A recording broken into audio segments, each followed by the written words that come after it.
Queridos jovens, temos encontro marcado na próxima Jornada Mundial da Juventude, no ano 2016, em Cracóvia. Do dia 25 de julho ao 1º de agosto de 2016, acontecerá em Cracóvia, na Polônia, a 31ª Jornada Mundial da Juventude. Os milhares de jovens do mundo inteiro que se encontrarão pelo convite do Papa Francisco se preparam para esse evento em torno de um tema extraído das bem-aventuranças. Bem-aventurados os misericordiosos, porque alcançarão misericórdia. Para o Papa Francisco, essa passagem do Evangelho segundo Mateus é um ponto de referência para a vida dos cristãos. Ele nos convida a fazer dela um estilo de vida verdadeiro. Para nos ajudar, várias figuras de santidade polonesas nos acompanharam até as JMJ, entre as quais a irmã Faustina e o padre Maximiliano Kolbe. Todos os dois encarnaram um caminho de pobreza e de confiança na misericórdia de Deus, através de suas respostas ao chamado de Deus e pelo dom de suas vidas. Essas duas personalidades marcaram sua época e propuseram a seus contemporâneos um novo caminho. Apóstola da Misericórdia, Irmã Faustina nos ensina a gratuidade do amor de Deus. Apaixonado por Deus, Maximiliano Kolbe nos mostra como seguir Cristo até o fim.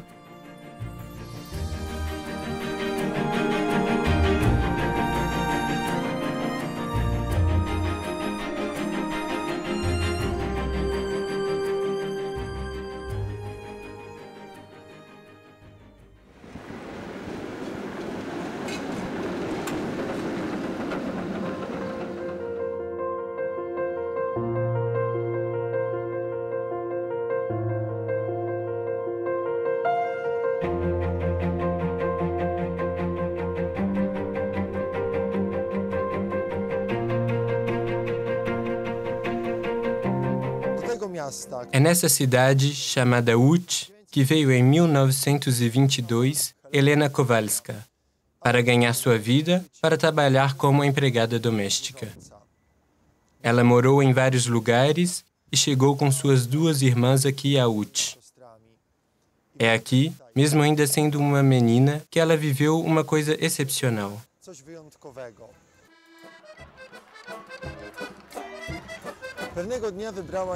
Um dia, quando ela foi a uma festa no Parque Venezia, ela recebeu uma aparição de Jesus torturado, sofrendo, flagelado.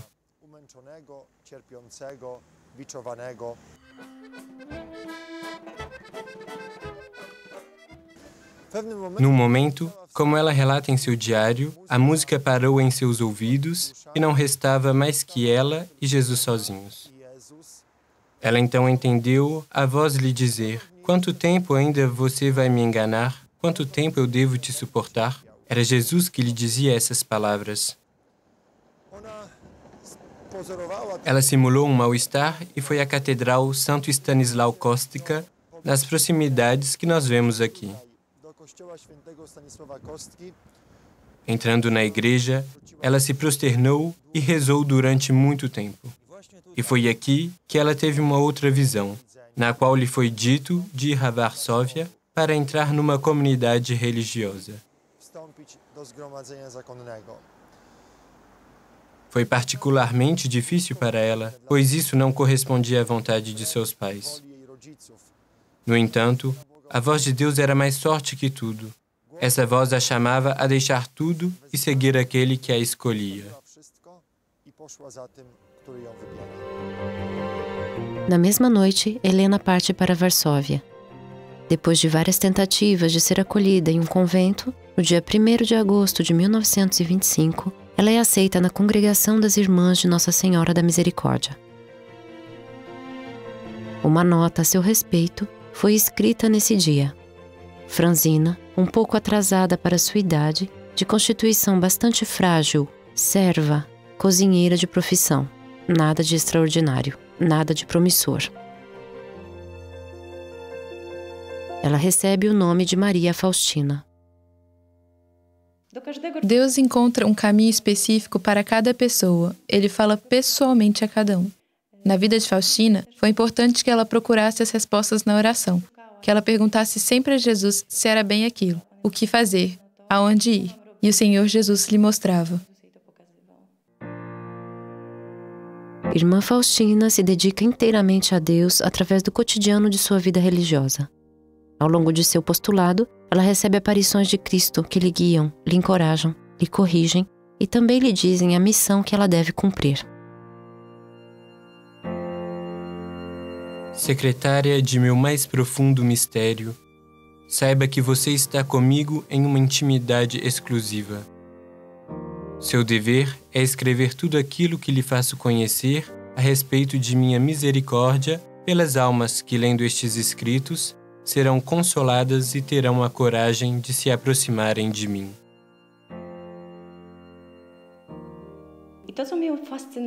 O que me fascina em Faustina é sua relação com Cristo. Não só porque ela o via, porque ela tinha visões extraordinárias, mas pelo que ela viveu cotidianamente com ele.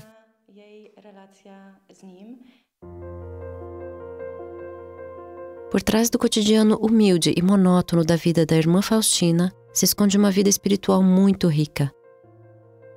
Apesar de suas próprias dúvidas, sua confiança em Deus é nutrida por sua vontade de sempre estar à escuta de Cristo. No dia 22 de fevereiro de 1931, no convento de Płock, a irmã Faustina recebe esta missão. Pinte um quadro com a imagem que você vê, com a inscrição: Jesus, eu confio em vós. Eu desejo que essa imagem seja venerada, primeiramente na sua capela, depois no mundo inteiro. Eu prometo que a alma que venerar esta imagem não se perderá. Cristo também lhe pede para praticar uma nova forma de oração, a fim de interceder pelas almas, o terço da misericórdia. Na antiga aliança, eu enviei os profetas ao meu povo com o trovão. Hoje, eu te envio a toda a humanidade com minha misericórdia.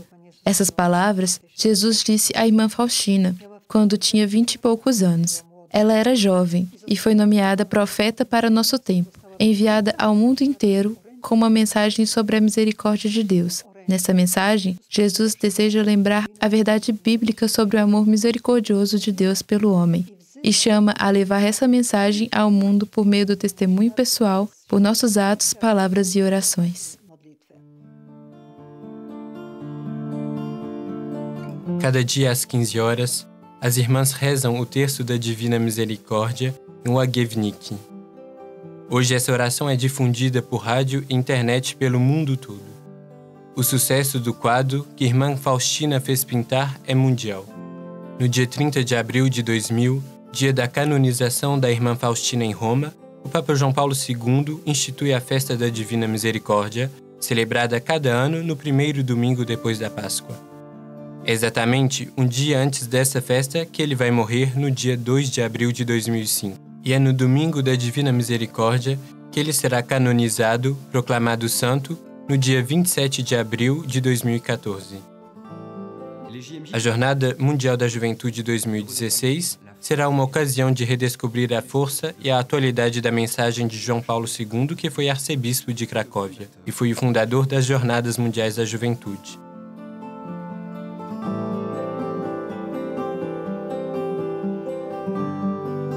João Paulo II foi ao mesmo tempo o Papa da coragem, da abertura e da misericórdia. Da coragem, porque ele deu força e esperança aos poloneses na ocasião do seu famoso discurso na Praça de Varsóvia. E isso foi a liberação da Polônia à queda do Muro de Berlim.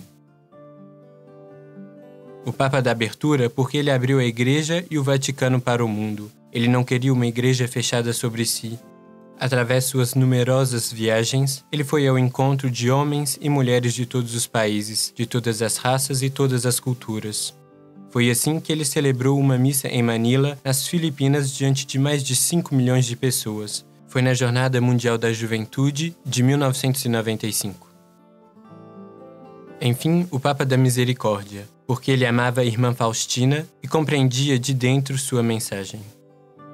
Para ele, entrar na misericórdia era começar por pedir perdão. Em mais de 90 discursos oficiais, o Papa João Paulo II pediu perdão, em particular às outras igrejas. Ele queria abrir seus irmãos e irmãs ao ecumenismo, à procura da unidade dos cristãos. Por exemplo, na República Tcheca, perto da Polônia, ele pedirá perdão pela condenação à morte, pela Igreja, do reformador John Hus, executado no dia 6 de julho de 1415. Nós podemos guardar 3 imagens desse grande Papa polonês.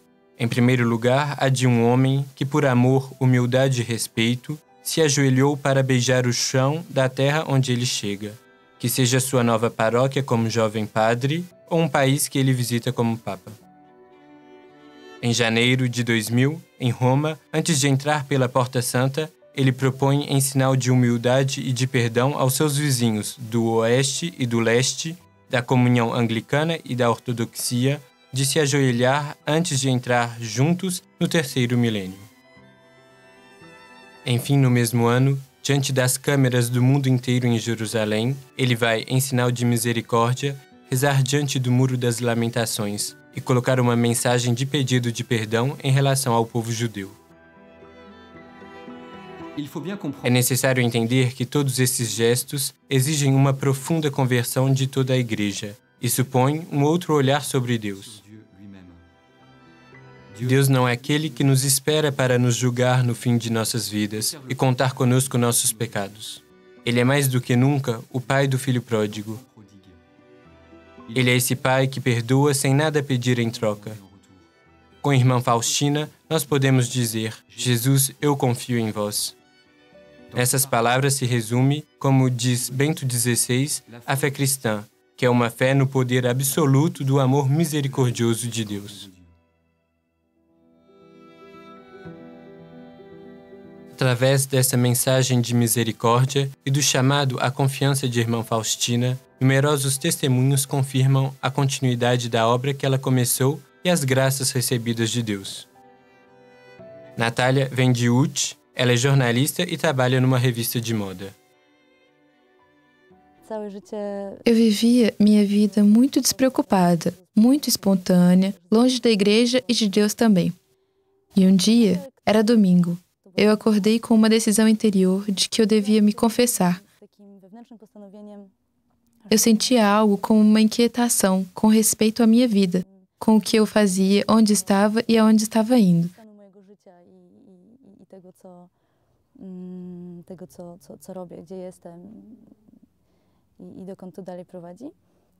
Eu vi, com um grande choque e com um grande horror interior, que apesar do fato de ser uma boa pessoa, de jamais ter feito algo de mal, que eu havia transgredido cada um dos 10 mandamentos, um após o outro, de verdade. E quando eu notei aquilo, tudo de uma vez, eu tive muito medo de que fosse o fim. De ter perdido a vida eterna, sem que existisse nenhuma maneira pela qual aquela quantidade de coisas ruins fosse perdoada. Então, naquele momento, eu disse a mim mesma: não importa, de todo jeito eu devo ir me confessar. Foi como uma interpelação urgente para que eu saísse rápido de casa e que eu me confessasse antes que mudasse de ideia. Foi um pensamento que me veio, um impulso que seria bom de ir à catedral às 15 horas.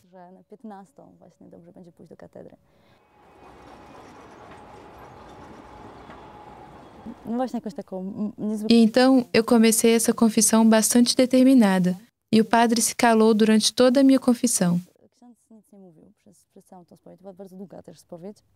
Depois de um momento de silêncio, ele me disse: é realmente fantástico que você tenha vindo hoje se confessar.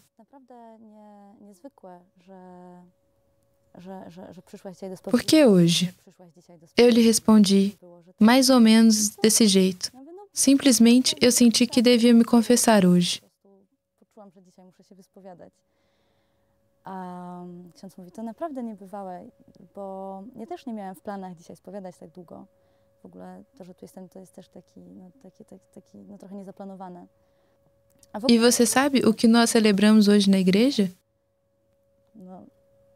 Não, não muito. Então, hoje há uma festa na igreja, é o Domingo da Misericórdia. Ele então me explicou que era uma festa estabelecida graças aos esforços de Santa Faustina, que quando morava a Łódź, tinha o costume de ir justamente à catedral para rezar e ir à missa. Hoje, eu estou convencida que foi graças à sua oração que eu também me encontrei naquele dia nessa catedral.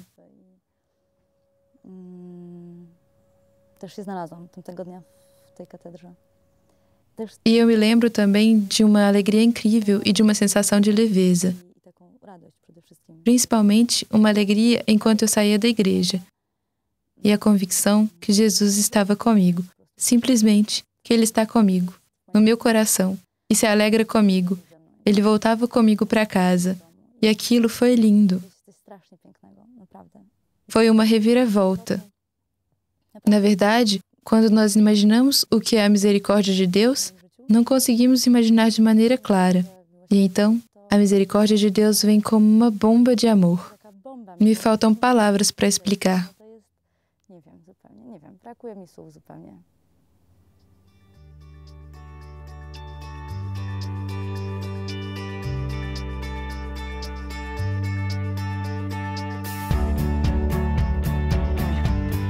Piotr vive em Varsóvia, onde ele estuda na escola politécnica.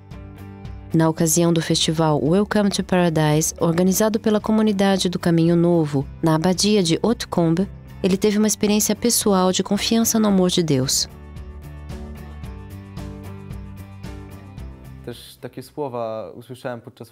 Durante o festival, eu ouvi uma palavra que dizia que a verdadeira alegria é quando o Senhor te surpreende.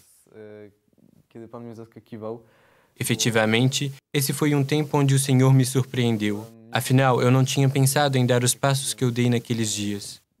Eu estava pensando mais em ter férias do que me encontrar com o Senhor.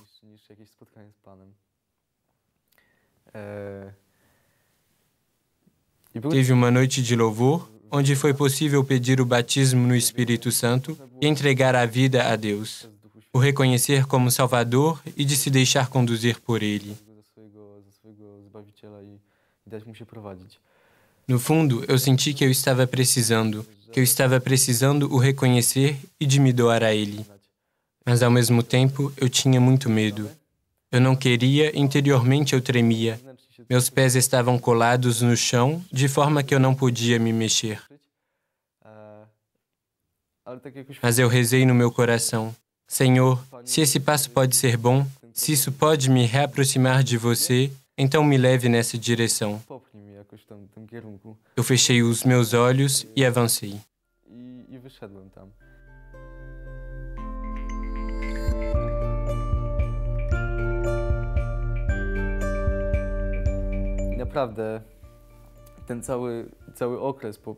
Desde o festival, eu pude realmente experimentar concretamente que o Senhor age. Afinal, eu encontrei diversas pessoas que me diziam: mesmo se está acontecendo um monte de coisas em volta, em você nós sentimos tranquilidade e uma paz interior.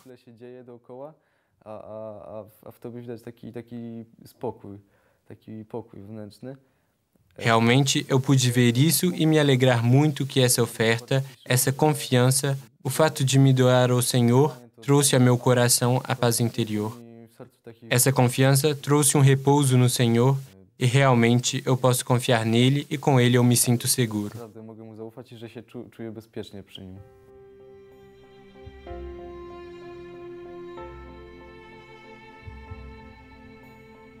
Maximiliano Kolbe nasceu em Zdunska Wola, uma cidade próxima de Łódź, no dia 8 de janeiro de 1894.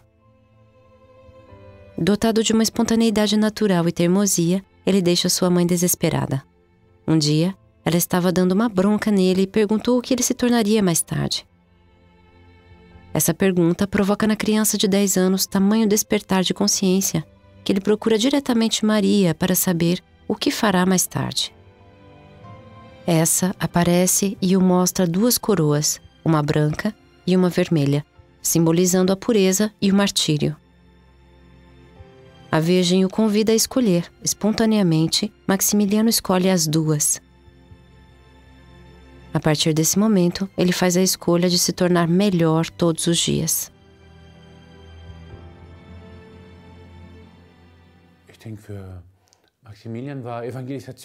Para Maximiliano, anunciar a Boa Nova era ao mesmo tempo ir ao encontro de novos países, novos povos, sempre com essa abertura.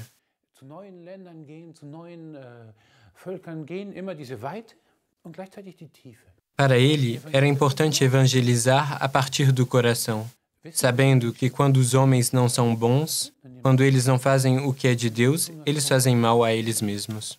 E dessa forma, ele construiu o maior monastério do mundo. 700 franciscanos moraram lá. Eles tinham uma enorme gráfica, publicaram mais de 1 milhão de cadernos por mês. Venderam alguns deles até mesmo no Japão. E tinham diferentes projetos para uma rádio, uma televisão, projetos para todos, em 6 línguas diferentes.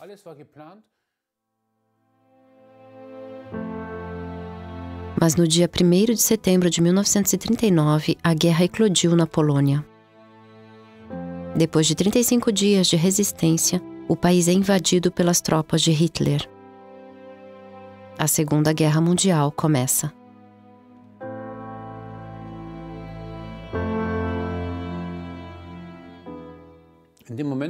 Quando estava claro que os alemães não estavam há mais que 2 ou 3 dias e que a guerra estava perdida, ele reuniu todos os irmãos e explicou a eles como eles iriam continuar.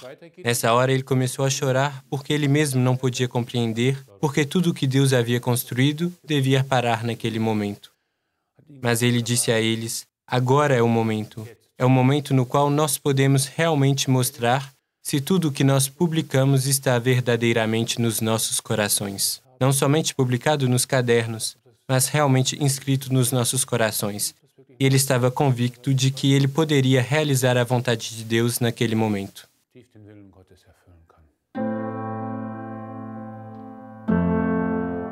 Abordado pela Gestapo, Maximiliano foi enviado ao campo de Auschwitz por ter recusado adotar a nacionalidade alemã.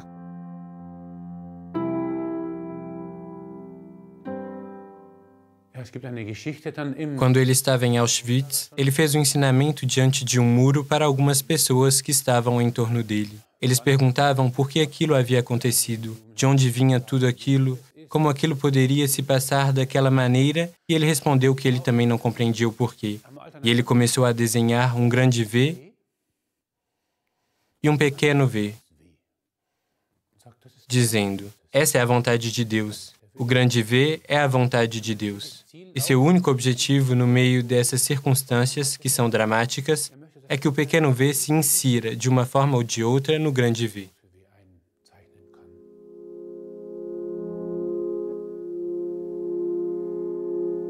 No fim de julho de 1941, um prisioneiro falta ao chamado no Bloco 14, Bloco de Maximiliano.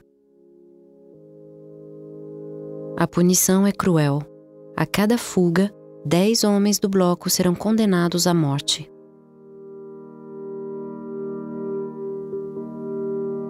Todos são reunidos no grande pátio. O oficial nazista começa a nomear os condenados. De repente, um dentre os condenados começa a chorar, porque era pai de família. Maximiliano, então, se apresenta como voluntário para substituir o homem.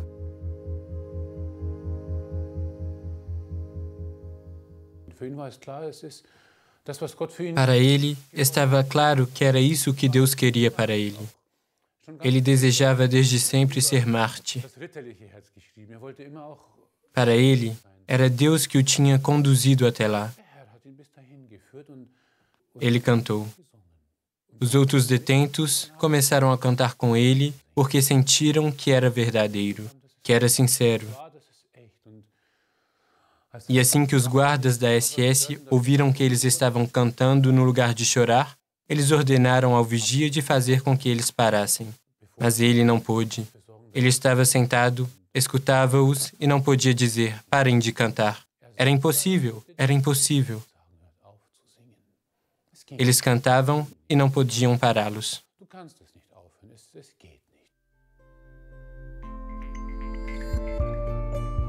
No dia 14 de agosto de 1941, um soldado nazista injetou no braço de Maximiliano uma dose de veneno mortal.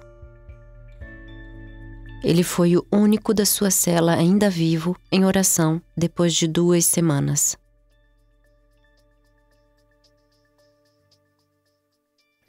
Nenhum de nós tem a necessidade de uma capacidade particular em de ser super inteligente e podemos ser simplesmente normais.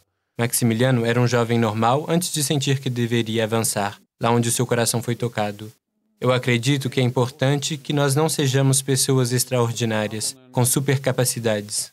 Apenas este eu desejo e este eu quero, porque Deus quer o nosso livre arbítrio. E o mais impressionante é o que diziam todos os santos, é claro, eu engajo toda a minha energia, mas este primeiro eu quero é primeiramente um presente.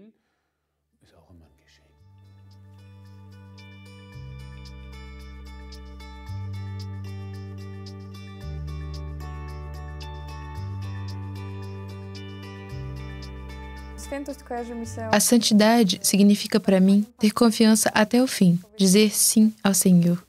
Confiar nele em todas as situações, sabendo que, apesar das dificuldades, dos combates, o Senhor está perto. Isso é a santidade. É a sua presença permanente na nossa vida. É acreditar que o Senhor está perto de nós e que Ele cuida de todas as situações, as boas e as ruins. E se nós estamos na alegria ou na tristeza, Ele cuida de nós. Sim, eu acredito que a santidade é também para os jovens de hoje. Os jovens precisam dessas relações, de relações que se apoiam no amor verdadeiro, uma relação apoiada também no Senhor. E eu creio que isso dá uma grande alegria. Para mim, a santidade é simplesmente estar com Ele, escutar sua voz e o seguir sem medo. Quando você ama alguém, você quer estar o tempo todo com essa pessoa. Ser santo é aquele que quer estar todos os dias com Deus e caminhar junto com Ele.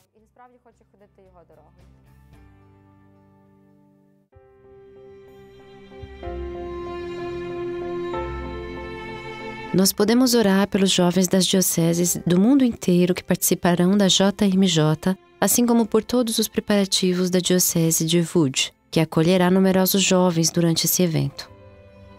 Que o Espírito Santo esteja com os organizadores e com os jovens voluntários, a fim de que esse encontro seja ocasião para milhares de jovens de descobrir a misericórdia de Deus. A palavra do mês se encontra na carta aos Efésios, capítulo 2, versículos 4 e 5. Mas Deus, que é rico em misericórdia, impulsionado pelo grande amor com que nos amou, quando estávamos mortos em consequência de nossos pecados, deu-nos a vida juntamente com Cristo. É por graça que fostes salvos.